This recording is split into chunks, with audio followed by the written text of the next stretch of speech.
certeza, André Brito, muito bom dia para boa e para tudo telespectadores. Moda vou dizer, mais uma vez, não ter uma convidada de peso. Muito bom dia, obrigada para já, Presidente da Comissão Nacional dos Direitos Humanos e Cidadania. É tempo não bem falar um bocadinho sobre se não estão não te respeitar, se o país, já que ele está englobado na Comissão Nacional dos Direitos Humanos, o país te respeitar os direitos das crianças? Bom, antes de mais, bom dia, né? E obrigada por esse convite. Dizer que desafios é teu. É claro que o Estado de Cabo Verde, enquanto Estado de Direito Democrático, ele tem uma Constituição da República que já de si te estipula claramente a maneira que nós criança deve ser tratada.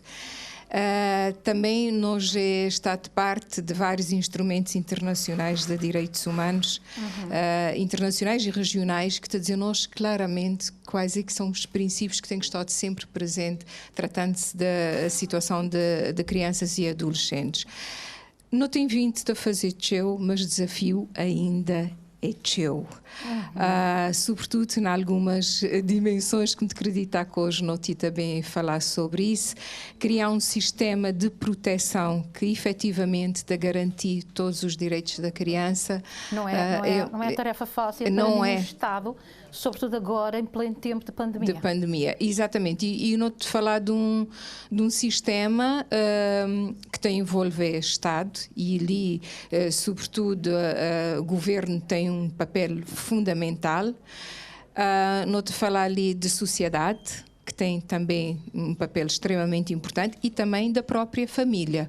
Ou seja, os interlocutores fundamentais, Estado, família e sociedade, têm que estar em permanente diálogo, porque trata-se de um problema sistémico e, se ele for analisado numa abordagem sistémica, com compromissos claramente estabelecidos e numa interlocução permanente entre estes vários intervenientes, conseguir resolver esse flagelo que tem-nos colocado mal até internacionalmente. Ou seja, Cabo Verde é visto como país respeitador, mas relativamente às crianças, sobretudo em relação à questão de abuso e violência e exploração sexual, não tem sido, enfim, apontado dedo nessa dimensão ali. E falando de acordos internacionais e falando também das recomendações que EDOD ao Estado de Cabo Verde, alguns que não ratificaram muitos, exatamente. Alguns ainda mexem algum detalhe, algum trabalho, no sentido de não chegar no patamar que indicou. A doutora acaba de dizer assim, não quer dizer nada bem perante instituições internacionais. Foi feita uma chamada de atenção da própria responsável máxima das Nações Unidas em Cabo Verde, quando ele está a dizer que o abuso e a agressão sexual está a continuar a ser um dos maiores desafios do Estado de Cabo Verde, apesar de tudo aquilo que o país tem feito. Exatamente. E não foi avaliado, o Estado de Cabo Verde foi avaliado em 2019 pelo Comitê de Direitos da Criança. Eu não tive, sem a DHC, tive a oportunidade de apresentar esse relatório sombra, de dar a sua opinião, e foi possível não ser ouvido pelo Comitê dos Direitos da Criança, e na sequência dessa audição à Comissão também foi formulado um conjunto de recomendações ao país, sempre com o objetivo de melhorar a implementação destes princípios, porque não vale só ratificar, é preciso respeitar estes princípios e respeito de passar sempre por criar medidas que te dão resposta efetiva a estas situações.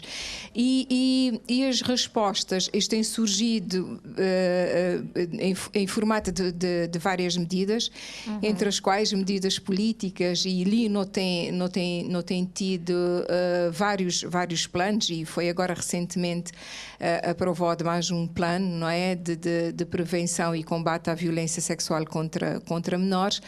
Mas é preciso conceber, planear, mas é preciso implementar para não ter respostas efetivas.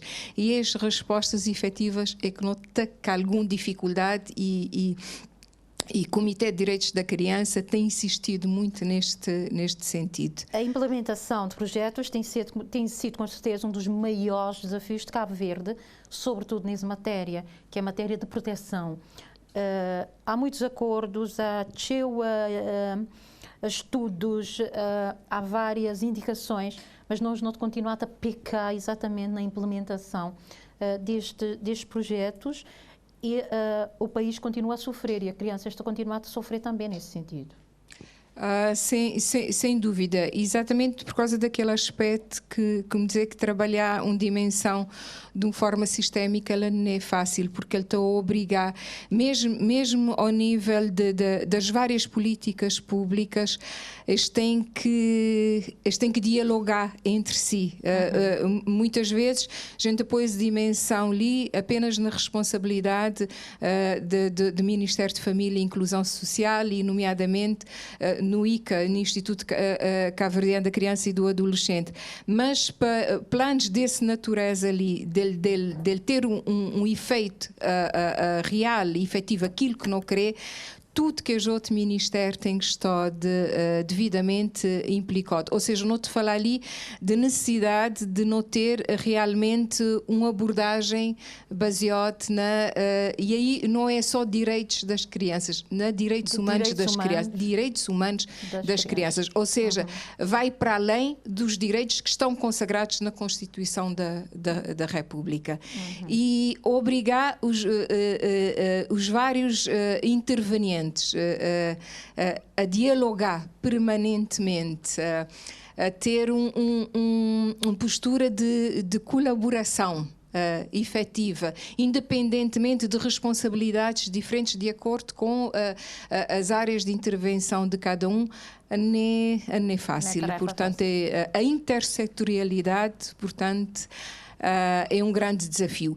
E também outro grande desafio que não tem é realmente alocar recursos para a implementação dessas medidas. E aqui não quero falar só de recursos financeiros, não falar de recursos técnicos, não falar de recursos humanos. Por exemplo, a instituição que, no fundo, é responsável pela implementação desta política de proteção à infância e à adolescência, neste caso, tanto o ICA, portanto, é uma instituição que tem sido muito pouco investida do ponto de vista de recursos humanos e de recursos financeiros. E a situação está a ser esclarecida dali a uma semana, com certeza. A minha próxima convidada é exatamente a presidente do ICA. É um desafio também a lançar para ele ter a coragem de dizer: governo, chega, paro aqui, porque precisar disso e daquele outro, já que não tem crianças em situações terríveis. E falando nessa questão da situação terrível, tem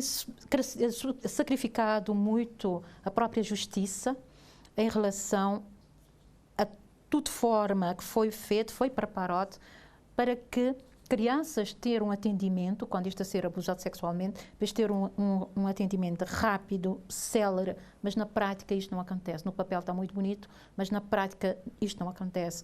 Há um tempo entre o VIS, tive ali há dias a Ministra da Justiça, tive a explicar mais ou menos o que pode diminuir essa situação. As salas de escuta, enquanto a doutora Zaida, presidente do CNDHC, ele tem que entender que salas de escuta ajudaria a esse fluxo de atendimento ser mais rápido, mais célere e menos doloroso para as vítimas? É fundamental. Agora, é fundamental que não debruçar sobre todo esse processo, não é? Ou seja, o fluxo de atendimento, todo o circuito, desde a porta de entrada, que pode ser variada, não é? Pode ser um cidadão que identificar aquela situação, pode ser um hospital ou um centro de saúde, pode ser escola, pode ser família, pode ser vizinhos, ou seja, essa porta de entrada, quando não está a percepcionar uma situação dessa natureza, ou quando a gente recebe uma denúncia, pode ser a própria CNDHC, tem que estar muito claro quais é que são os procedimentos para se ter. E procedimentos com um protocolo claro, e com a preparação dos vários intervenientes nesse processo. Falta este protocolo e as pessoas formadas nesse sentido? Falta este protocolo, falta as pessoas formadas neste sentido, porque às vezes são intervenções que têm que ser tão rápidas, tão minuciosas e que te fazer todo o diferencial no encaminhamento dessa situação. Ou seja, como é que essa primeira abordagem é feita? Às vezes as pessoas estão a ficar na dúvida, vou-te identificar uma situação, quem é que te notificar primeiro? É a polícia, é a ICA, é o Ministério Público? Ou seja, as dúvidas têm que desaparecer. Cada um de intervenientes neste processo tem que saber claramente qual é que é seu papel, o que é esperado dele. Quando ele chegar naquela fase de encaminhamento, também tem que ter procedimentos claros, como é que essa criança é recebida nos vários serviços, até não chegar à justiça propriamente dita. Ou seja, o que está acontecendo é que muitas vezes, até ele chegar à justiça, houve uma série de falhas nesse processo tudo e que às vezes também, independentemente das questões relacionadas com a justiça que há nota conche, mas que por vezes também te dificultar todo o papel da justiça. Por exemplo, um exemplo muito simples. Um vizinho te identificar uma situação de uma criança que foi vítima de abuso sexual. Às vezes, antes de levá-lo, se ele decidir que ele está a levá-lo para o hospital ou para a ICA, ele te resolver dar-lhe banho. Quando ele dá-lhe banho, que as provas já desaparecer completamente. Ou seja, é todo esse procedimento que cada um, dentro das suas áreas de intervenção, tem que ser claro, que é para que prejudicar sem querer todo este processo. Quando ele chegar no hospital, qual é que é o procedimento?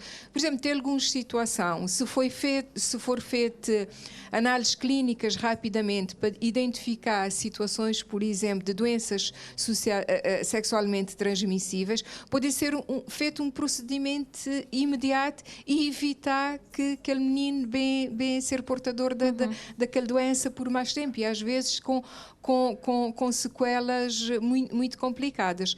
Então é isso que tem que ser claro. Portanto, tem que ser olhar muito bem este fluxo de atendimento, este circuito. Para quem tem dúvida e com protocolos muito bem definidos com as responsabilidades de cada um de nós nessa matéria. Doutora, nota que vais na reta final, isto é muito curto, nota tentar sintetizar muitas coisas que não podia falar, nota ter a oportunidade de conversar sobre isso. Acredita que nesse momento a maior falha está exatamente nesse circuito? Essa é uma das, não é? É uma das nossas fragilidades. Sim, é uma das nossas fragilidades, sobretudo porque nós é um país arquipelágico. Cada município tem seja especificidade, então é preciso que ele esteja claro lá onde, na cada localidade onde é que ele está a acontecer, que é para poder ter a intervenção imediata e mais precisa e mais adequada, sempre com foco no interesse superior da criança. E essa sala de escuta, por exemplo, ele está previsto, ele é fundamental porque em algumas situações, com alguma sensibilidade de alguns juízes, está a conseguir, enfim, um depoimento para a memória futura, evitando que a criança continue a repetir, portanto, a mesma coisa nas várias situações, evitando a revitimização da criança. Mas é preciso pôr em prática, não saber perfeitamente como é que é de ser feito um escuta sem dano, protegendo sempre a criança e protegendo se depoimento, que é fundamental porque muitas vezes nós não temos outras provas. E ele está a perder memória ao longo daquilo que ele está a repetir, ele está a perder alguma memória.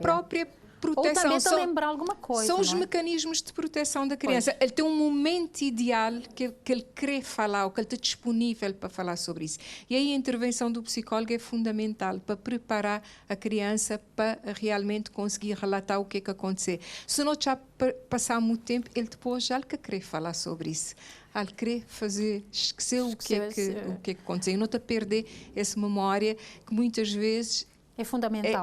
Muitas vezes decisão na tribunal. São as poucas provas que nós temos. E ele é precioso. O depoimento da criança ele é precioso e, como tal, ele tem que ser devidamente cuidado, devidamente salvaguardado.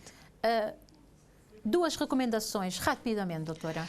Rapidamente, é que, efetivamente, esse plano nacional de prevenção e combate à violência sexual contra crianças e adolescentes tenha realmente os recursos a todos os níveis para ser implementado e que haja realmente uma participação, uma colaboração sistémica de todos os intervenientes nesse processo, cada um com a sua responsabilidade, e que realmente a gente conseguir fazer um seguimento e um monitoramento, e aí a CNDHC tem um papel fundamental nesse processo.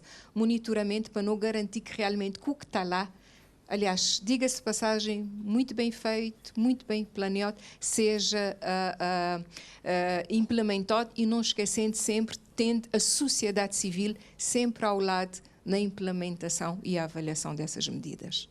Muito obrigada, Sra. Presidente da Comissão Nacional dos Direitos Humanos, para essa curta conversa, mas muito, muito elucidativa. Não de regressar daqui a uma semana, se Deus assim permitir. Nossa próxima convidada, ela já está engatilhada, é Presidente do Instituto Cabo Verdeano da Criança e do Adolescente. Continuação de um bom dia, André